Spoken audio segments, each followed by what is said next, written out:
बदरू गिरफ्तार शख्स।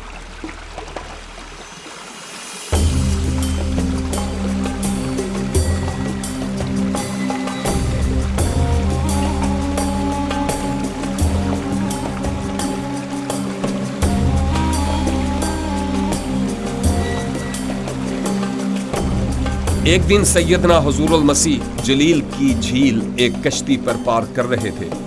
जब आप दूसरी तरफ पहुंचे तो एक ऐसा शख्स आपको मिला जो बदरू गिरफ्तार था। यह शख्स कब्रों में रहा करता था और इतनी मार धार करने वाला था कि कोई भी उसको काबू में नहीं कर सकता था। वो कब्रों में रहा करता और जब तक खून ना निकले अपने आप को उस वक्त तक जख्मी करता रहता था। जब उसने हजरत ईसा अल मसीह को देखा तो घुटनों के बल गिर कर कहने लगा, ए ईसा कलिमतुल्लाह, आप हमसे क्या चाहते हैं? वक्त से पहले हमें आजाब में न डालिए, हमें छोड़ दीजिए। वो इसलिए यह कह रहा था क्योंकि हुजूरुल मसीह ने बदरूहों को इस शख्स से निकल जाने का हुक्म दिया था। हजरत ईसा अल मसीह ने पूछा कि तुम्हारा नाम क्या है? उसने जवाब में कहा कि हमारा नाम लश्कर है, क्योंकि हम बहुत सी हैं। वो मसीहा से मिन्नत करने लगी कि हमें यहां से ना भेजिए, बल्कि उस पहाड़ी की तरफ जो सुअर हैं उनमें भेज दीजिए। हुजूरुल मसीह ने बदरूहों को हुक्म दिया कि उन सुअरों में दाखिल हो जाओ। ये तकरीबन 2000 सुअर थे।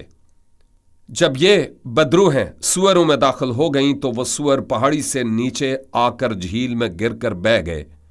जब चरवाहों ने देखा कि इन सुअरों के साथ क्या हशर हुआ तो वो जाकर गांव में इस माजरे से मुताल्लिक लोगों को बताने लगे। गांव के सब लोग आकर देखने लगे कि वो शख्स ठीक है और हुजूरुल मसीह से सही सही बातें कर रहा है। इस माजरे पर लोग इस कदर घबरा गए कि हजरत ईसा अल मसीह से कहा, आप हमारे इलाके से चले जाएं। जो शख्स शफा पाया आपसे कहने लगा कि मुझे भी अपने साथ जाने की इजाजत दीजिए, लेकिन हजरत ईसा अल मसीह ने इजाजत नहीं दी, बल्कि कहा कि वापस जाकर अपने कबीला और इलाके के लोगों को बता कि अल्लाह ताला ने तेरे लिए क्या किया है और ये कि हुजूरुल मसीह ने तुझ पर मेहरबानी की है। इस शख्स ने आपकी फर्माबरदारी की और अपने लोगों में वापस चला गया।